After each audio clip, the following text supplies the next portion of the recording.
Welcome to mobile knowledge. तो दोस्तों इस वीडियो में हम कंप्लीटली सीखने वाले हैं कि जो मोबाइल आईटेल के अक्सर मोबाइल हमारे पास आते हैं शॉप पे, तो वो जब हम उसको ऑन करते हैं दोस्तों, तो उस पे एक मैसेज आता है टेम्परेचर्स टू हाई या टेम्परेचर्स टू लो। तो दोस्तों ये मैसेज आने के कुछ देर बाद मोबाइल खुद ही ऑफ हो जाता है। तो इसका जो सॉल्यूशन है दोस्तों, ये मैं 2-3 स्टेप में आपके लिए लेकर आया हूँ। तो आपसे गुज़ारिश ये है कि वीडियो को एंड तक ज़रूर देखें और हर स्टेप को फ़ॉलो करें। अगर आप पूरी वीडियो नहीं देखोगे तो आपको इसकी अच्छे से समझ नहीं आएगी।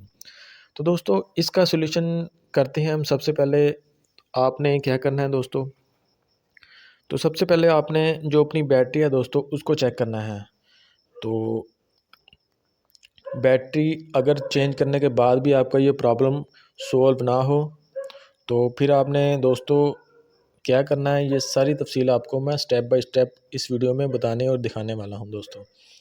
तो बैटरी को चेक करने के बाद दोस्तों आपने जो इसका एनटीसी पॉइंट है, ये दरमियान वाला पॉइंट होता है, ये देखें।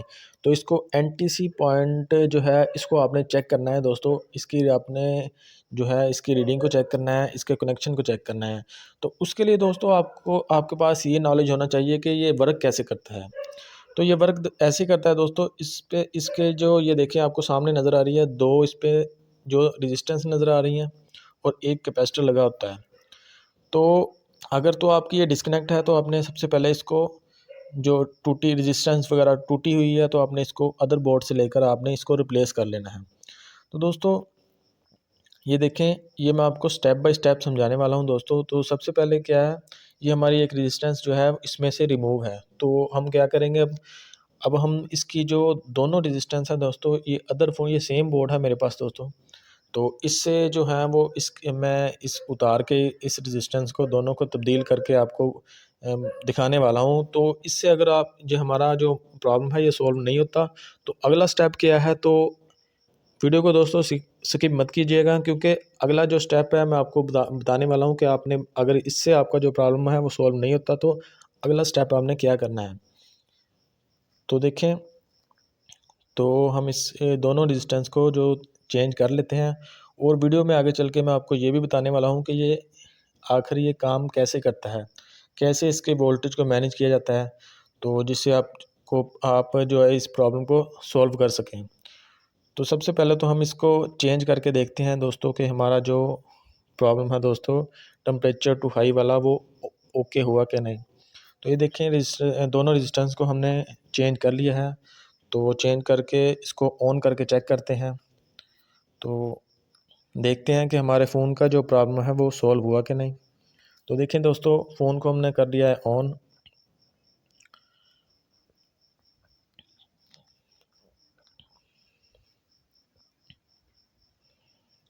तो देखें दोस्तों, हमारे फ़ोन का जो प्रॉब्लम है वो अभी भी सॉल्व नहीं हुआ।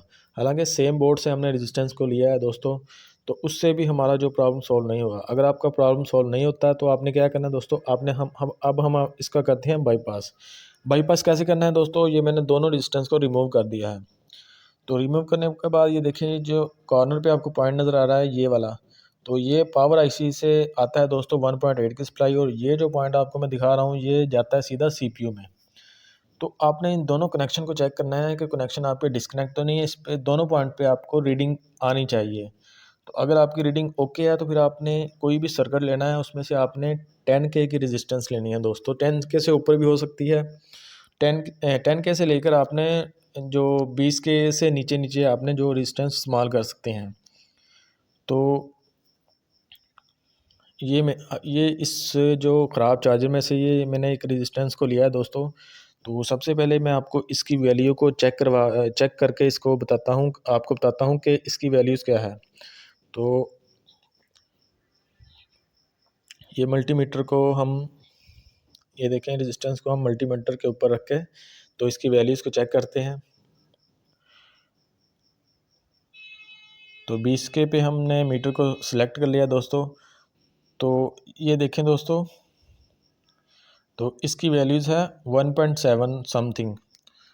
तो दोस्तों 17K के करीब तकरीबन, या 18K के करीब तकरीबन रेजिस्टेंस बनती है दोस्तों। तो लेकिन आपने कोशिश करनी है इससे कम इससे कम वाली आपने लेनी है दोस्तों, यानी कि 10K से ऊपर हो और 20K से नीचे नीचे हो। तो चलिए इससे हम देखते हैं कि हमारा जो प्रॉब्लम है सॉल्व होता है कि नहीं। तो इसको आपने एडजस्ट कैसे करना है, इसका बाईपास कैसे करना है, ये सारी तफसील आपने ये ज़रा गौर से देखनी है दोस्तों। तो आपने करना क्या है, आपने इसका जो ये जो हमने रेजिस्टेंस लिया दोस्तों, इसका एक पॉइंट आपने इसके एनटीसी पॉइंट पे लगा देना है। ये जो बोर्ड में आपको एनटीसी पॉइंट मिलेगा, ये दरमियान वाला पॉइंट, तो एक एक सिरा हमने इसके साथ जोड़ दिया दोस्तों, और उसके बाद आपने 2 जंपर को अप्लाई करना है।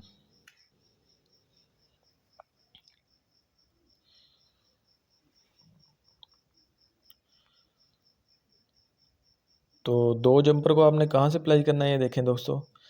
तो ये जो हमारा सीपीयू से लाइन आती है दोस्तों, ये देखें, ये वाली एक जंपर हमने यहाँ पे अप्लाई किया, यहाँ पे ये हमारी सीपीयू की लाइन है दोस्तों। तो इसको हमने जो ये एनटीसी पॉइंट वाला हमारा जो है सिरा बनता है, ये वाला, यहाँ पे इसको आपने जोड़ देना है। ये देखें, तो चलते हैं, तो चलिए यहाँ पे हम इसको जंप कर लेते हैं।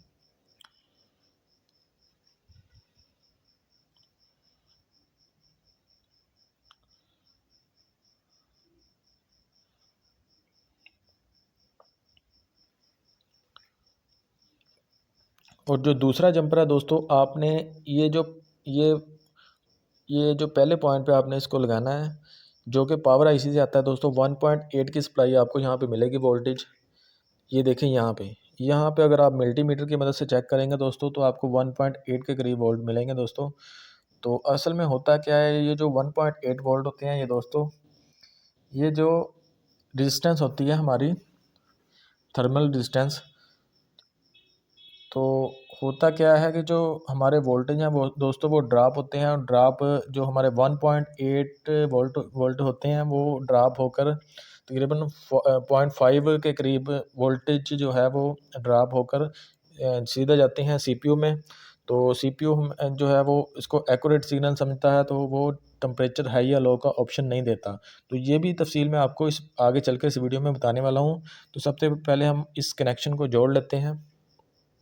ये देखें, ये दोनों जंपर हमारे अप्लाई हो चुके हैं। तो अब मैं आपको मल्टीमीटर पे इसको चेक करवाता हूँ कि यहाँ पे आपको ये जो 1.8 वोल्टेज हैं ये ड्रॉप होकर कितने वोल्टेज रह गए हैं बाकी।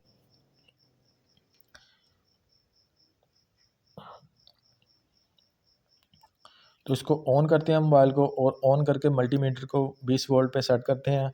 और उसके बाद ये देखिए, मैं आपको दिखाता हूँ। जब आप मोबाइल को ऑन करोगे तो आपने यहाँ पे वोल्टेज को ज़रूर चेक करना है जब आपने रेजिस्टेंस को अप्लाई करना है। तो ये देखें, ये तकरीबन 0.5 के करीब आपके ये वोल्टेज हो गए हैं। ये 1.8 वोल्टेज होते हैं दोस्तों, जो कि ड्रॉप होकर 0.5 के करीब हो गया। अगर 0.5 से नीचे आएंगे 3 वोल्ट या 4 वोल्ट के करीब, तो फिर आपका जो मोबाइल है फिर हाई टेम्परेचर में चला जाएगा। अगर यहाँ पे वोल्टेज 1.8 के करीब रहते हैं, तो या इससे थोड़े नीचे आते हैं, तो आपका जो फ़ोन है वो लो टेम्परेचर में चला जाता है दोस्तों। तो इसलिए इन वोल्टेज का ड्रॉप होना ज़रूरी है। ये वोल्टेज अच्छे से ड्रॉप होंगे तो आपका जो सीपीयू को सिग्नल मिलेगा, तो आपका जो मोबाइल है वो 100% वर्क करेगा। वरना आपका जो मोबाइल है वो या तो आपका लो टेम्परेचर का ऑप्शन दे देगा या हाई का दे देगा। तो देखते हैं, अब हम इसको चेक करते हैं दोस्तों, हमारा फ़ोन ऑन हुआ है कि नहीं। तो दोस्तों, ये जो हमने रेजिस्टेंस ली थी दोस्तों, मेरे पास ये सर्किट यही था मौजूद। तो दोस्तों, आपने जो है वो कोशिश ये करनी है 10 के से ऊपर इसके आसपास आपने रेजिस्टेंस लेनी है दोस्तों। तो अगर आपने दोस्तों मेरे चैनल को सब्सक्राइब नहीं किया है तो मेरे चैनल को ज़रूर सब्सक्राइब कर लें, क्योंकि बहुत सारी ऐसी इन्फॉर्मेटिव वीडियो मैं आपके लिए लेकर आता ही रहता हूँ। तो उम्मीद है कि आपको इस वीडियो से बहुत कुछ सीखने को मिला होगा दोस्तों। ये देखें, हमारा फ़ोन जो है वो 100% जो है वो ओके हो चुका है। तो इसको हम चार्जिंग पे लगा के भी चेक करते हैं दोस्तों। तो बाज़ों का जो चार्जिंग पे लगाने पे जो है वो लो टेम्परेचर का या हाई टेम्परेचर का ऑप्शन आता है। तो ये देखें, चार्जिंग भी इसकी बिल्कुल ओके हो चुकी है। ये देखें। तो दोस्तों वीडियो अच्छी लगी है तो वीडियो को लाइक ज़रूर करें, और चैनल को अगर आपने अभी तक सब्सक्राइब नहीं किया तो चैनल को ज़रूर सब्सक्राइब कर लें। तो अगर आपको इसमें कोई प्रॉब्लम पेश आए, मोबाइल अगर 10-15 मिनट चलने के बाद यही ऑप्शन को दोहराए टेम्परेचर हाई का, तो फिर आपने जो रेजिस्टेंस है वो उसका थोड़ी सी कम वैल्यू की लगा देनी है दोस्तों। तो मेरा मकसद ये था कि आपको इसका तरीका समझा दूं कि आप कैसे इसको सॉल्व कर सकते हैं।